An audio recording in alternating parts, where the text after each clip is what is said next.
talk about the important issue today, okay? Any Nevada graduates in the room? All right, good. That's a good point by Mark. Does anybody know anybody who's ever gone? So good. I'm glad that there are no Nevada graduates in the room, because I'd have to ask you to leave the program, and I would take away all of your professional responsibility credits that you've earned over the last 3 years. All right. Anybody want to get any extra MCLE credit today? I'll give an hour extra credit to anybody who's willing to come up here and sing the Loyola fight song right now. No? Okay, no takers on that. All right. I'll give an hour extra credit to anybody who's able to translate the Loyola motto, right? Mr. Casey, who is going to go back to his high school Latin class. We all have phones, David. Right, so Mr. Casey is going to be awarded an extra hour of MCLE credit because he's exactly right. That's exactly what he motto means. All right, so go Ramblers, enough said about that. Uh-oh, we got a Michigan fan in attendance. So, all right, so any questions about the Loyola game? No? Okay, good. What time is it at? 6:07, but who's counting? The arbitrator asked, what's the spread? I think I saw it as a pick'em the other day, right, Mike? Do you know? Loyola, Mike says Loyola's favorite, and he's got next week's paycheck riding on it. So, all right. So what I'd like to do before we actually get into the two appellate court cases that I wanted to talk about today is just do a little review from the last couple of months. So there was a question last month about whether a petitioner is covered under the Workers' Compensation Act when he's traveling to or from an IME, and I think it was your question, right? Was it your question, Charles? Charles, did you ask?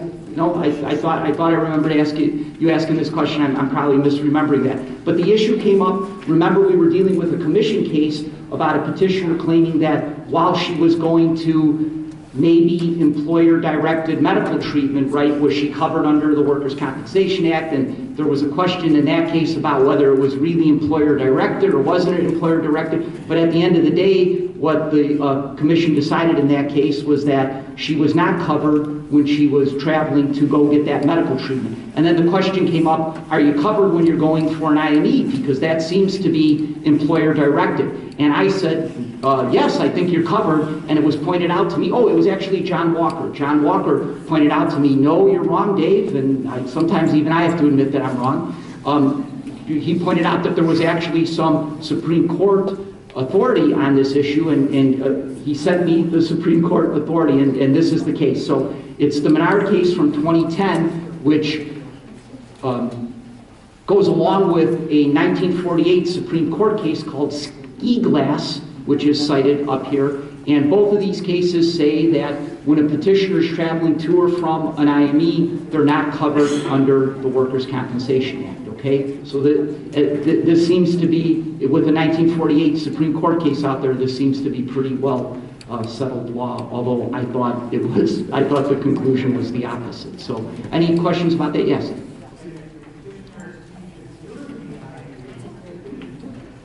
Well, so Larry brings up a good case, or a good question, right? What about if the petitioner is injured during the IME, or if there's some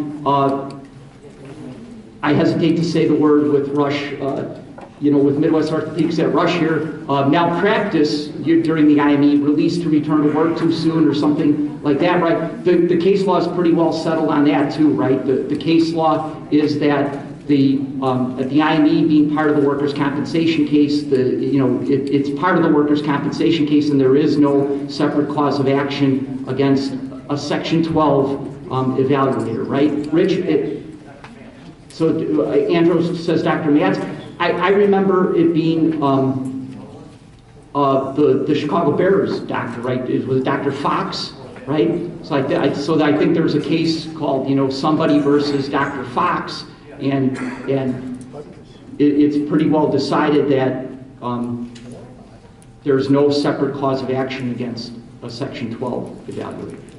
That old case against the co-employee doctor, too, where they discussed that. Right. So I think, well, I can't come up with the name of the case right off the top of my head. I think that case law is pretty well settled. All right.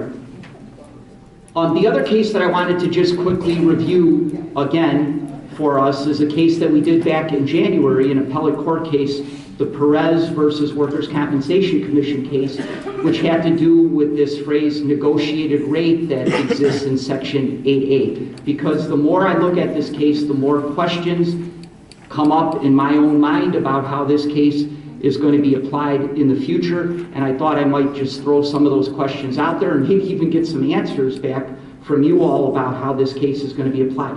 So if you remember what happened in this case, just really quickly, is that the petitioner's husband's group insurance paid the medical bills. And the petitioner's husband's group insurance had a deal with these medical providers that was much better than the deal that the medical providers get under the medical fee schedule, right? So the medical fee schedule for those same services was higher than what the petitioner's husband's group insurance had paid. And the question became, what does the respondent pay in that case, right? Does the respondent pay the medical fee schedule rate, or does the respondent pay the lower group health insurance rate? And what the appellate court tells us is that the respondent pays the lower group health insurance rate, and that's because what Section 8A says is that it's the employer's responsibility to pay the negotiated rate, if applicable, or the lesser of the healthcare provider's actual charges, or according to the fee schedule. So this comes right out of Section 8A, this underlined part of this slide. It's the negotiated rate, if applicable, or the lesser of the healthcare provider's actual charges or according to the fee schedule. So the way I read this section is that if there is a negotiated rate, right, if there is a negotiated rate, it trumps everything else, right? And that's because of that little phrase in there, if applicable, right? So if you've got a negotiated rate, it trumps everything else. Or if you don't have a negotiated rate, then it's the lesser of the fee schedule or the actual charge. But if there's a negotiated rate, it trumps everything else.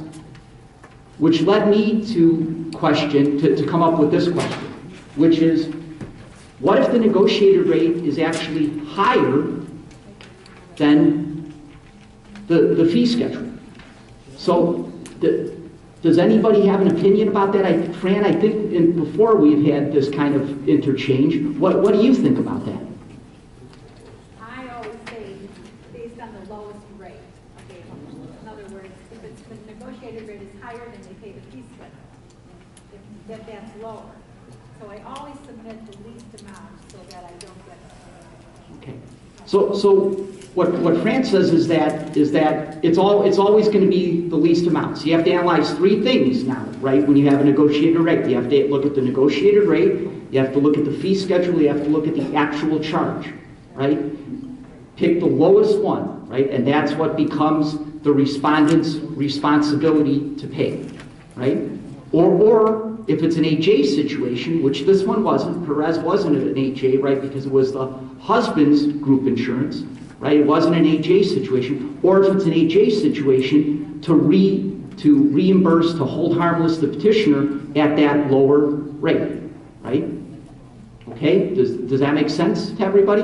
I don't know that Rich, what do you think?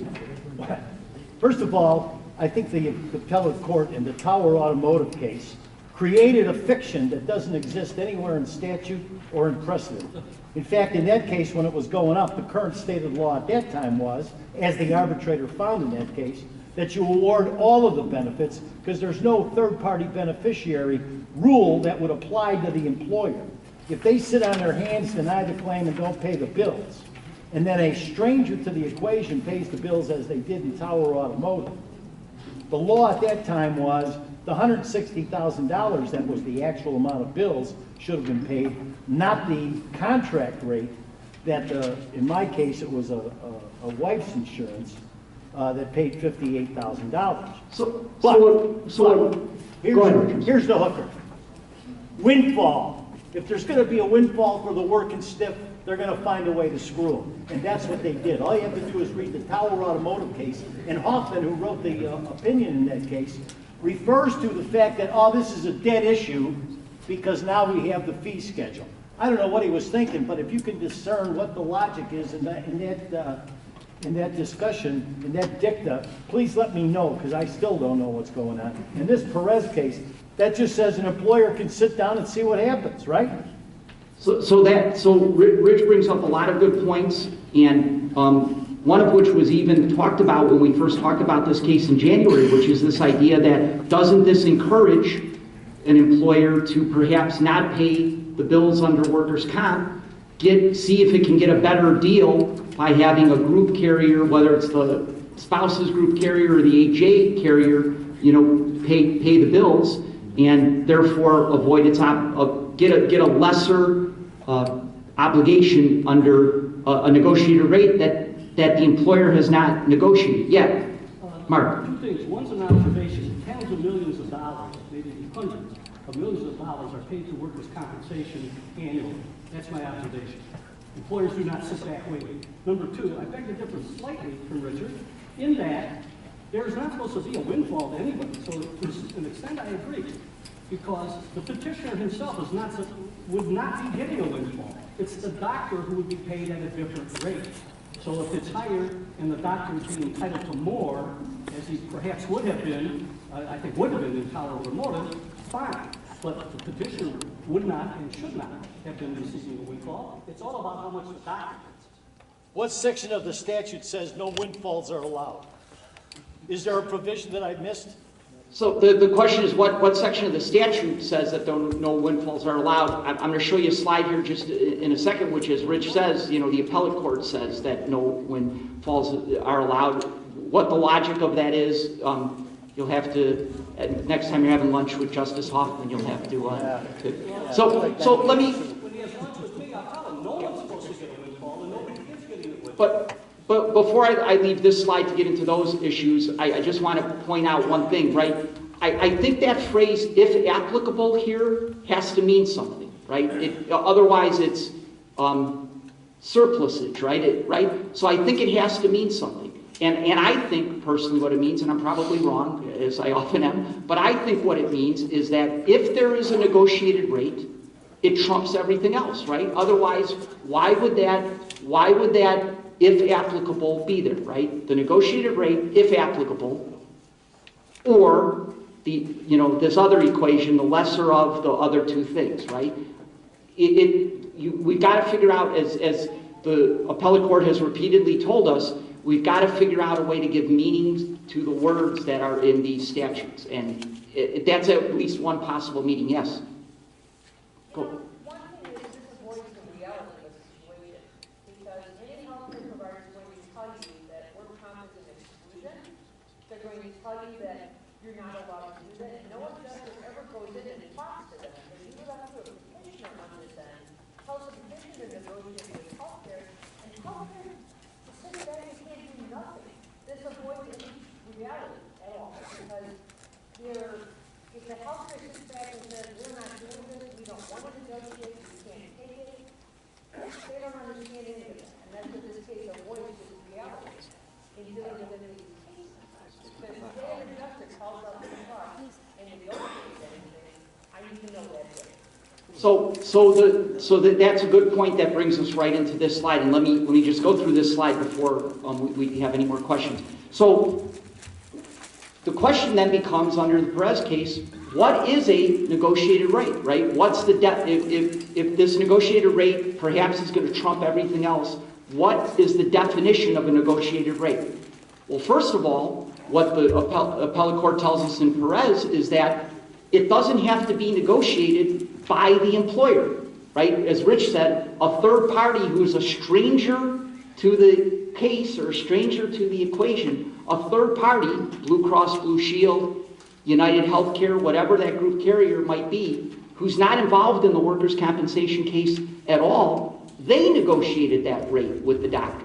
And what the appellate court tells us in Perez is that that's okay, because that's not part of the definition of what a negotiated rate is. It doesn't have to be the employer negotiating that rate, right? So the question is, you know, can the adjuster negotiate a separate rate in each and every case on a medical bill? I suppose so, right? Because what the appellate court is telling us is that the definition of negotiated rate does not necessarily have to include the employer negotiating that rate. In fact, in Perez, it wasn't the employer at all, right? It was the husband's group health insurance carrier. This was not an HA situation, right?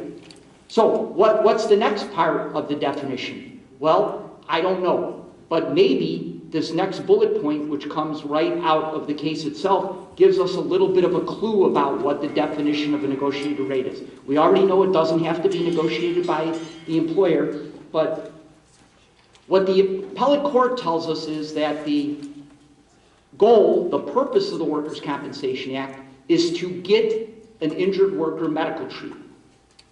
And you can see here that what the appellate court is telling us is that the definition of negotiated rate includes this idea that whatever gets the petitioner the treatment, right? Whatever is sufficient for the doctor to take to give the petitioner the treatment, if that is the purpose of the act in the first place, then that seems to be part of the definition of negotiated rate, right? Whatever the doctor will take, as long as, and you can see here it's part of what the appellate court tells us, as long as that leaves the petitioner, the injured worker, with a zero balance with that doctor, right? They mentioned that in the appellate court decision. Whatever rate gets the petitioner the treatment, as long as that leaves the petitioner with a zero balance on that bill. Okay? So, although it's not explicit, it seems to be that those might be some of the factors that the appellate court is using to define what a negotiated rate is.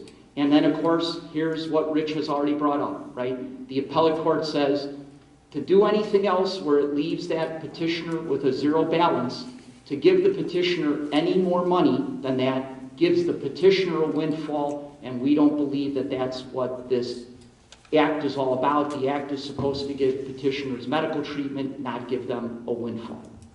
Rich brings up the point, where does that say that in the statute? Nowhere is the answer, I think. So, yes? Just to clarify, sitting on the sideline doesn't absolve the respondent from paying penalties for non-payment of medical.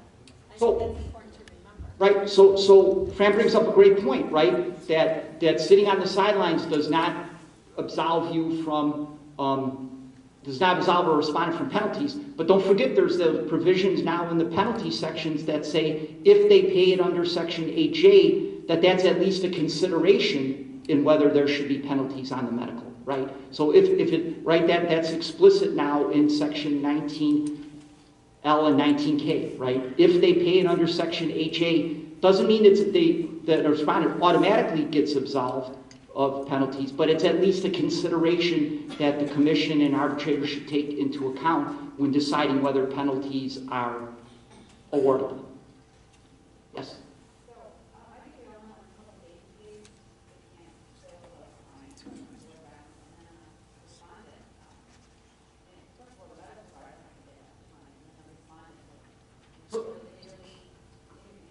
So the question becomes, what about Medicaid? What about Medicare? All right. What about those rates? Are those the negotiated rates?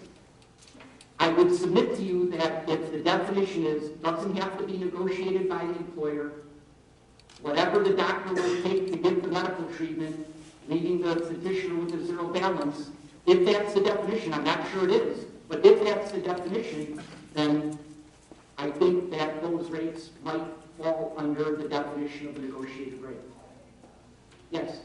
So the question that I still have is, what about all the co-pays and deductibles, especially when it's not the employee's plan, it's spouse's? It's addressed in this case. So the co-pays and deductibles are addressed. They say you get those out-of-pocket expenses. What allows the adjuster to go to the spouse's health care plan and start doing these kind of, you paid $100,000, I want to pay you X, Y, and Z. These health care plans do not permit that, and they're shut down to the adjuster, first of all, because they don't think they have to do it. And goes the burden right back on the petitioner to do this. When the petitioner shouldn't have had to use the health care. You just go around in a circle on this. In reality, it just doesn't work. So this case has brought up a lot of issues like that, which is why I think it was important to review one more time. Yeah, Tim. So if penalties are available, even though this goes down this way, at what time would they be available? Because many times you have a 19B, it's denied, it takes 4 or 5 months to get the trial. Someone's about to lose their health insurance, so they use health insurance, or they use Medicaid, and then afterwards the employer goes, oh, well, we'll pay it now. So when are penalties going to be available if you're in a situation where it's been denied for a while, you won't get to trial on a 19B for 6 or 7 months? So the case, right, 19L is not about when it was paid, right? 19L is about the delay in payment, right? So it's the $30 a day up to $10,000 until it's paid. So I think 19L would apply during that period of time when it's not paid, right? Right? Because it's about the delay. It's not about the when is it paid, right? 19K, there's the case law that says, look, if the conduct of the respondent was unreasonable and vexatious, the commission has the discretion to award a 50% penalty on the whole thing, not just what was unpaid, right? The whole thing. If the behavior is bad enough on the respondents, it doesn't matter that they paid a part of it, right? The commission still has the discretion to award the 50% penalty on the whole thing, even though some part of it's been paid, right? Is the name of the case Roothouse envelope, right? Is that the name of the case? I think that stands for. I'll have that for you next month. Moore is the case beside Roothouse. It's been distinguished. Okay, so what is it, Moore? Moore. Okay, I'll have the cites of both of those cases next month. Okay. All right. Yes, Larry. Part of the appellate court's reasoning is a disconnect because they're thinking that there is no balanced billing in LI, but if you have somebody who's treated out of state, a lot of states still, doctors still need balanced billing. So they say with a zero balance remaining, that's the disconnect out of reality. Yeah, so Larry brings up a good point, right? Some of these out-of-state medical providers say, yeah, we know that the Illinois law prohibits balanced billing, but the Illinois law does not apply to us because we're an out-of-state medical provider. My response to those providers has always been, look, if you're taking our medical fee schedule, you're taking the rest of it too, which is that there's a prohibition on the balanced billing. And luckily, none of my clients have yet been sued over that, or over me taking such a strong position. Okay, I'm sorry that yours have, so excuse me.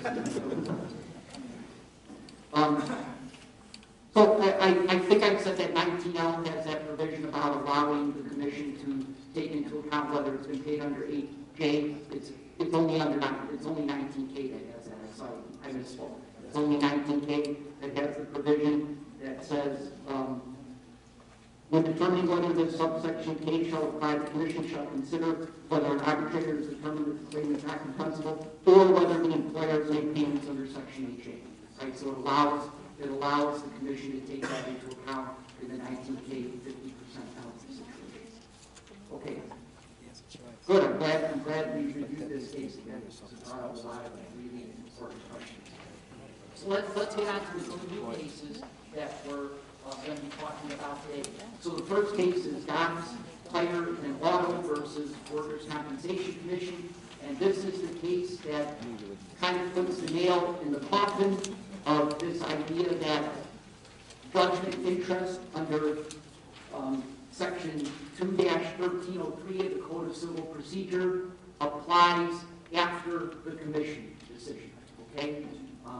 We had a case that we talked about last year called Sunrise Assisted Living, which I fought against the idea that it had said this very same thing, and now here's the appellate court coming back about a year later telling me once again that I was wrong. So what this Dobbs Fire case stands for is the proposition that the judgment interest under the Code of Civil Procedure, the 9% interest under section 2-1303, applies only after there's been a 19G judgment entered in the case, right? A 19G judgment entered in the workers' compensation case. It's old-timey workers' compensation always thought that the 2-1303 9% interest applied after the commission decision, right?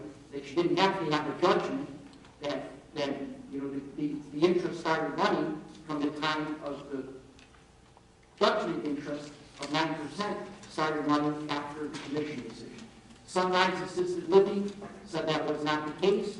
I tried to somehow distinguish of that case, but there the commission or the appellate court comes back in its Dobbs-Fire case and says that the only interest that applies until there's a 19G judgment entered is the interest under Section 19N of the Workers' Compensation Act. In your written materials today, I've given you a separate sheet that cites some of the statutory provisions that I've talked about in Dobbs. So I've given you 19G, I've given you 19N, I've given you 2-1303, and I've given you a part out of the Administrative Law Act that talks about when judgments are entered. So let's talk about these cases. So what happened here was the appellate court, in a rather rare kind of thing, consolidated two cases together that had the same issue about which interest applies. Does 19N apply, or does 2-1303 apply? And consolidated these two cases, Solti and Adams. The common denominator here was the respondent's law firm in both cases, right? So that's, I think, why at least one of the factors in the appellate court consolidating the two cases, because actually the two cases, as they came up to the appellate court, they had different results, right? In the Solti case, the circuit court had said, no, it's only 19N interest that is due until the time there's a judgment under Section 19G. And in the Adams case, the circuit court had said, no, respondent, you owe 9% interest from the date of the commission decision all the way until the time that appellate court decision in the underlying case becomes final. And so just to take a quick look at how the numbers work out for Solti and Adams, okay, here's just kind of a timeline of what happened in that case. So there's an award of about $29,000 from the arbitrator. It's affirmed by the commission. The circuit court affirms it. The appellate court confirms it in an unpublished decision, Rule 23. The respondent, once that appellate court decision becomes final, the respondent pays the award and interest at the Section 19N rate, and as you can see here, it's virtually zero, right? The 19N rate these days is virtually zero because, as you're going to see in the statute that we're going to review in a second, it has to do with Treasury bills, 26-month maturity, the 26-week maturity Treasury bills or something. Some of you investors probably know better what those are than I do. But the interest rates, as we all know, have been hovering around virtual zero, for a few years now, and that's what the 19N interest rate in this case was, 0.11%, as you can see, compared to the 9% interest rate. So this is the case where the circuit court said, no, that the judgment interest did not apply, that it was only Section 19N. And as you can see here, in this case, the respondent, there wasn't too much at stake, right? If he's even 9% on the 29,000, it wasn't, all that much. Here's the Adams case, though. Compare the Adams case. Much bigger award, right? Much bigger award, permanent total disability award with $230,000 in medical, right? So way bigger than that $29,000 award that we just saw in Solti. Once again, the commission affirms, circuit court affirms the underlying, confirms the underlying award. The appellate court, again, in an unpublished decision, affirms the circuit court.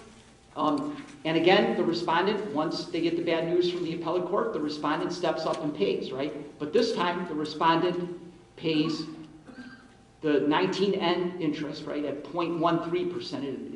It was up a little higher back when Adams had his case decided. which was about $1,000 in interest, right, on that $230,000 permanent total disability award, right, with that much medical involved. $1,000 in interest at that 0.13%, right? It doesn't add up very quick at 0.13%. So the petitioner says, hey, wait a second, right? Wait a second. You owe me way more in interest than $1,000 because 9% from the time of the commission decision is actually $72,000 in interest compared to the $1,000 in interest under Section 19N. And in this case, the circuit court granted the petitioner's 19G application for judgment and awarded the petitioner $72,000 in interest. Okay, $71,000 in interest more than the respondent had already paid. So two different results consolidated before the appellate court for the reason of, I think one of the factors anyway was because it was the same respondent's law firm in both cases. 19G, judgment on the award, you have the statutory provision there in front of you. As Mike, Casey, and I were talking about earlier today, every time I read one of these statutes, I get more confused, and so I'm just going to stop reading. That's my solution to the problem.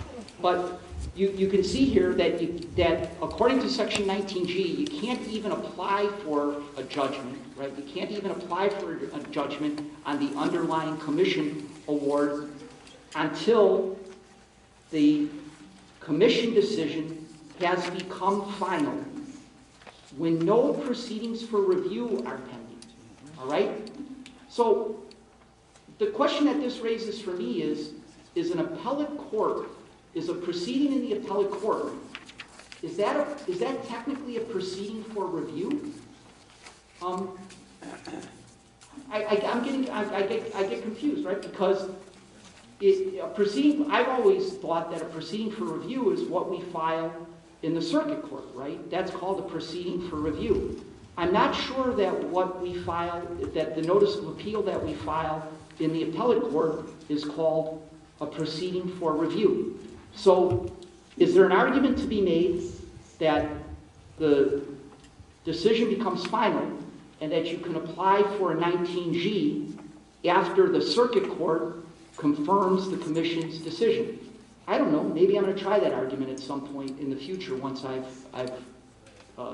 gotten the opportunity to do it. Mike? Doesn't that last sentence in that first paragraph support your interpretation? Circuit court. Yes, I hope it does. So, yes. So, in any event, again, it's just something to think about, maybe something to question. Yeah, Larry. Well, if you look at the preceding sentence, you're talking about providing a award of arbitrator or a certified copy of the decision of the commission. So, if you say, okay, there's an award of arbitrator, but there's a review proceeding pending, you can't do an 19G.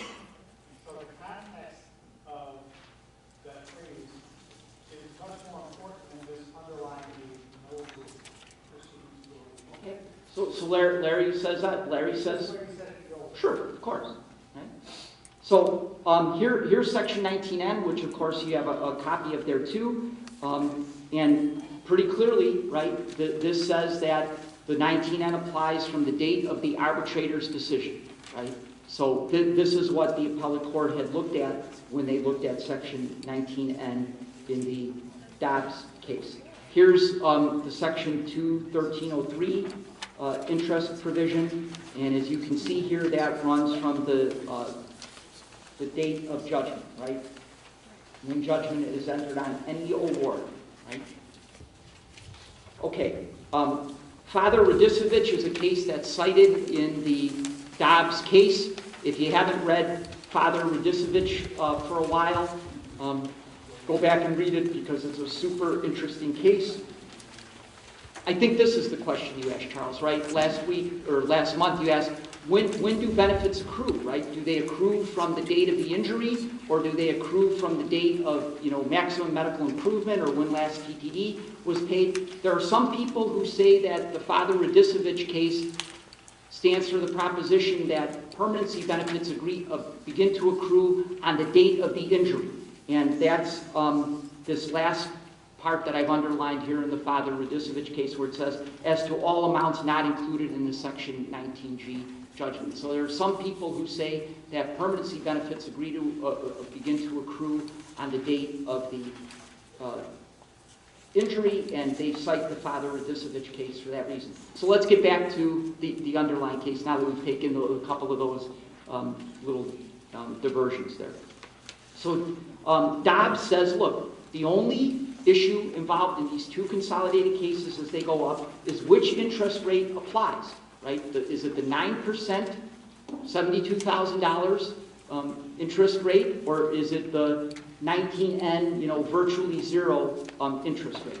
And citing the Father Radicevich case and the Sunrise Assisted Living case, which is a case that we've talked about here, I said a year ago, it's now 3 years ago, that's how time flies when you're having fun, that the appellate court says, look, we've already addressed this in those cases, and it's clear that you don't get judgment interest until you have a judgment under Section 19G. So this old-fashioned idea that I always used to have, that the 9% interest kicked in as of the date of the commission decision, right, is now pretty much put to rest by the Dobbs Tire case, if it hadn't already been put to rest by the Sunrise Assisted Living case. Okay? But despite all that, the appellate court continues to use this language that I'm having a hard time with, right? It doesn't just come out and say, the day you get the judgment on your 19G application, that's the day that interest, the 9% interest, begins to run. They keep using this phrase, when you've implemented the Section 19G application. And I don't know what implemented means. I don't know if that means filed. I don't know if that means survived a motion to dismiss the 19G because the underlying commission decision had not yet become final, right? I don't know what this word implemented means, but they use this word implemented in the Sunrise Assisted Living case, and they've used it again now in Dobbs Tire, right? So when we talked about Sunrise Assisted Living, right, we talked about this absurd thing where, like, the day the commission decision came down, the petitioner's lawyer would run across to the circuit court and file his 19G application, right? And then just leave it sitting there until until the appellate court had its say in the underlying commission decision, and then go back and say, I implemented my 19G 3 years ago, right? And now you owe me 9% interest for 3 years because that's how long it took the appellate court to decide the case, right? I don't think that's available to us anymore under the us petitioners' lawyers under the Dobbs Tire case, but this word implemented is used instead of just saying the date that the judgment is rendered under Section 19G. Okay? The petitioner's lawyer made an interesting argument in this case, right? The petitioner's lawyer said, look, if you look at the Administrative Law Act, right, and commission's kind of like an administrative law agency, right? If you look at the Administrative Law Act, the Administrative Law Act allows a circuit court judge, when that judge is affirming an administrative law decision, to enter judgment on that award right then and there, right? Right?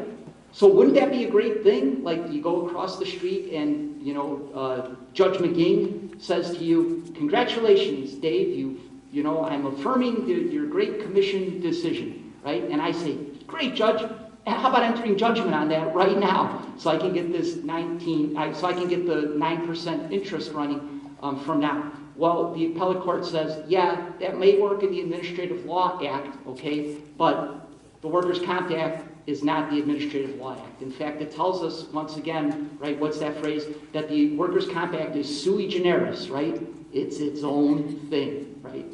You don't get what they get under the Administrative Law Act, because even though the commission is kind of doing administrative law, it's its own thing. There's a way to file a proceeding for review, there's interest provisions, there's, all those things, all those hoops that we have to jump through in order to get a review on file, right?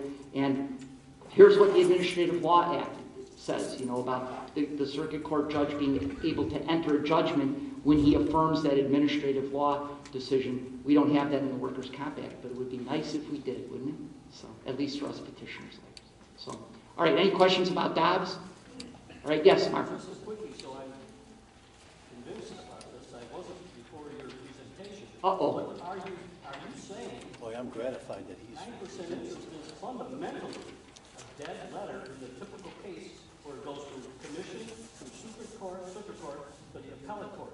We tender, meaning the employer tenders, after the appellate decision comes out, interest under 19N, and that's it. Yeah, I guess I am saying that. I wish I weren't saying that, but I guess I am. But I don't know how to read Dobbs in any other way. I wish I could. I mean, I'm trying to be at least a little intellectually honest here. Well, what kind of confused me is my idea of what Red Savings was about, because the concurrence seemed to say that when the circuit court rules on your case after judgment, it is. I guess in light of Dobbs here and what you're saying, it's not when judgment came ordered down. The petitioner's lawyer brought up the fact that in the Administrative Law Act, they have that, right? You get your administrative law decision affirmed, and you can say to the judge, and now will you please enter judgment? And the judge can say, yes, judgment entered, right? And that's when the 9% interest begins to run. The appellate court in Dobbs is telling us this ain't the Administrative Law Act. It's the Workers' Compensation Act, and it's its own little thing, right? Its own big thing, I guess, right? Yes?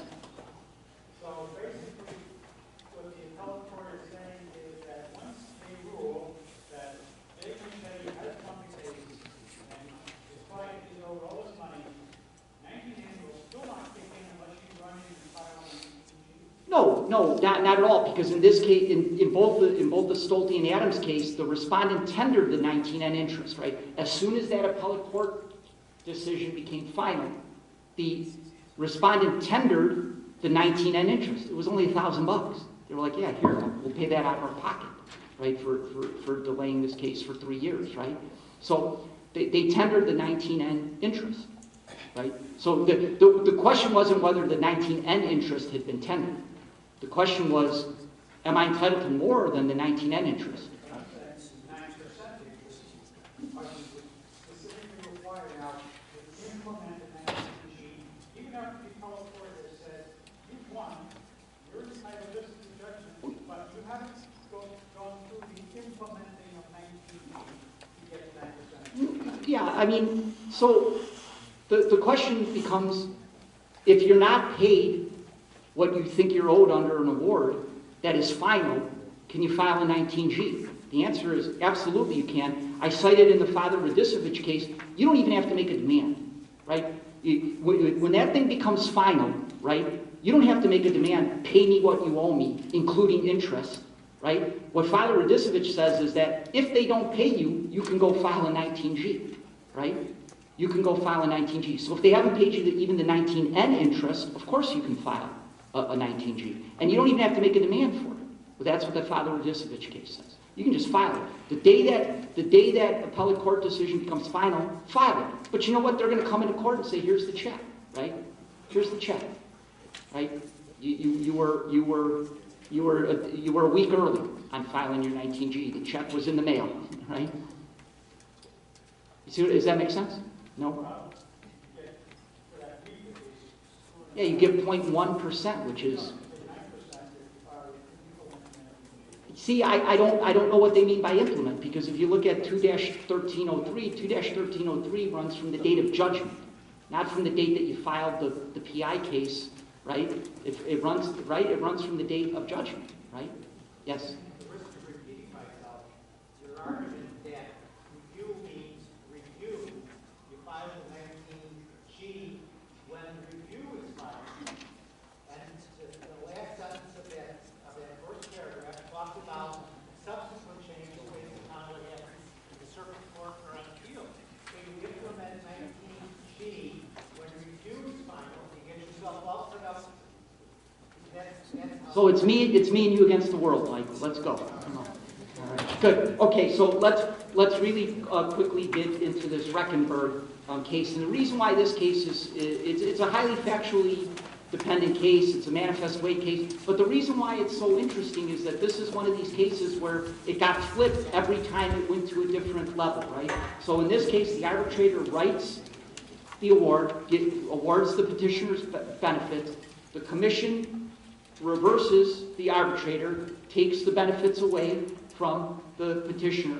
The circuit court reverses the commission, reinstates the arbitrator decision, and pays the petitioner benefits.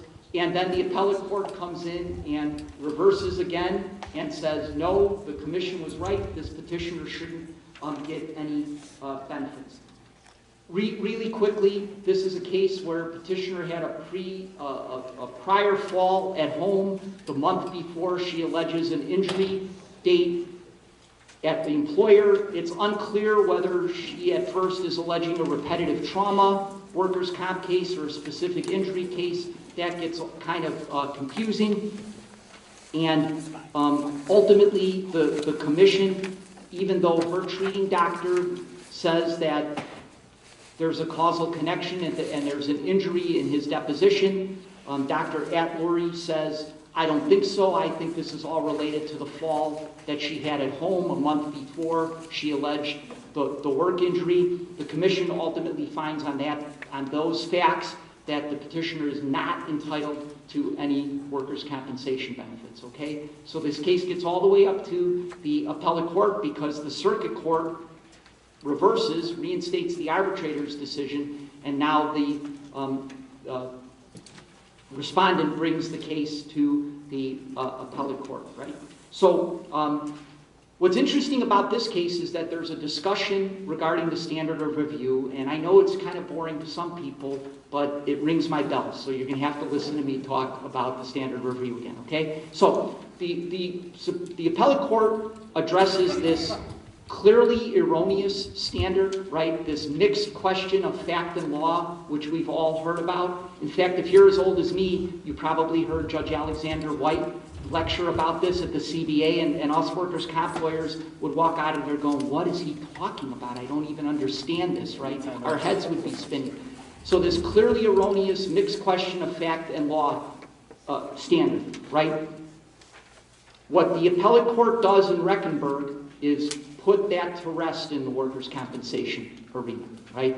The appellate court says, look, in workers' comp, there's only two standards of review, right? There's not this kind of middle standard that, you know, Judge White always wants to talk about, right? There's two standards of review. It's either manifest weight, which is the extremely deferential standard, right? Or it's the question of law / de novo, whatever you want to call that, which is the less deferential standard to what the commission has done, right? So the appellate court addresses it and says, yeah, that's a really cool idea that you have about this clearly erroneous standard. The problem is that it doesn't apply to workers' comp. Again, it may apply to administrative law cases, but workers' comp is not administrative law. It's its own thing. There's only these two standards of review. So then the appellate court goes on to address the manifest weight standard as it applies to the facts in this case.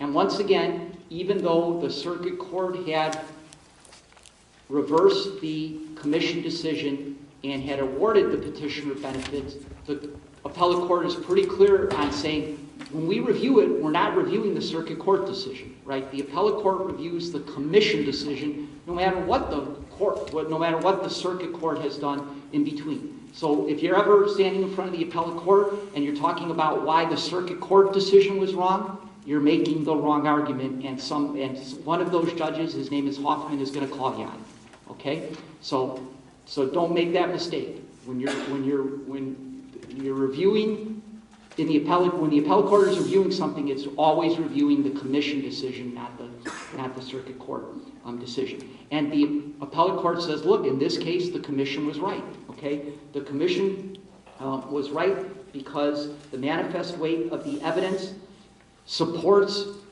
the denial of benefits in this case. And it says that for two reasons. It says the petitioner was not credible.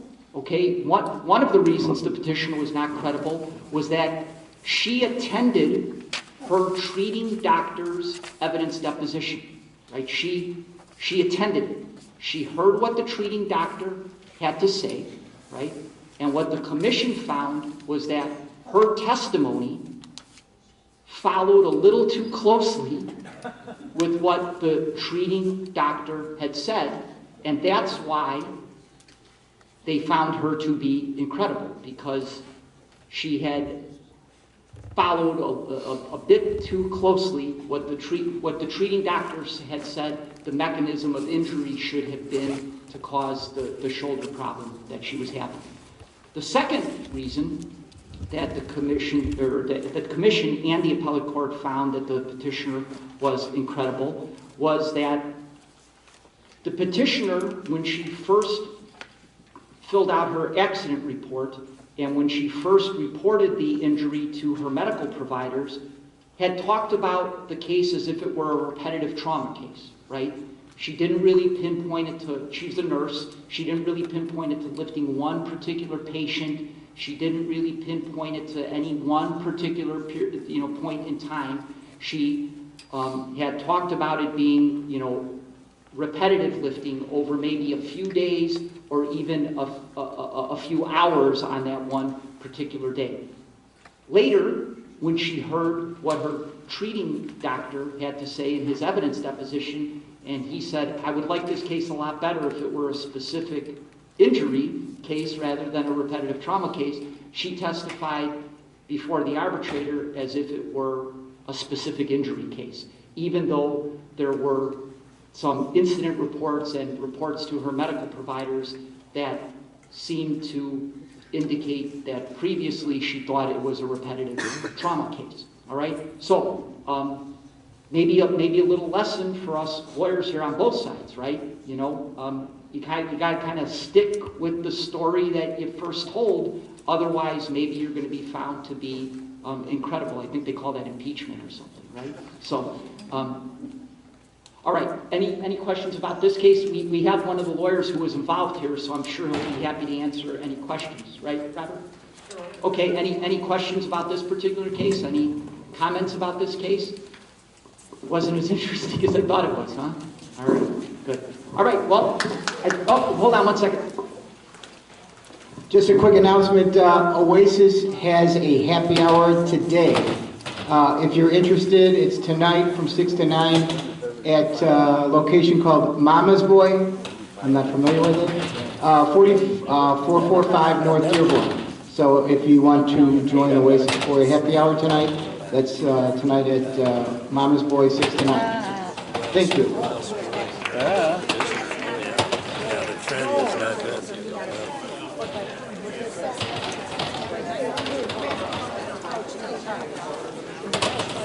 Oh,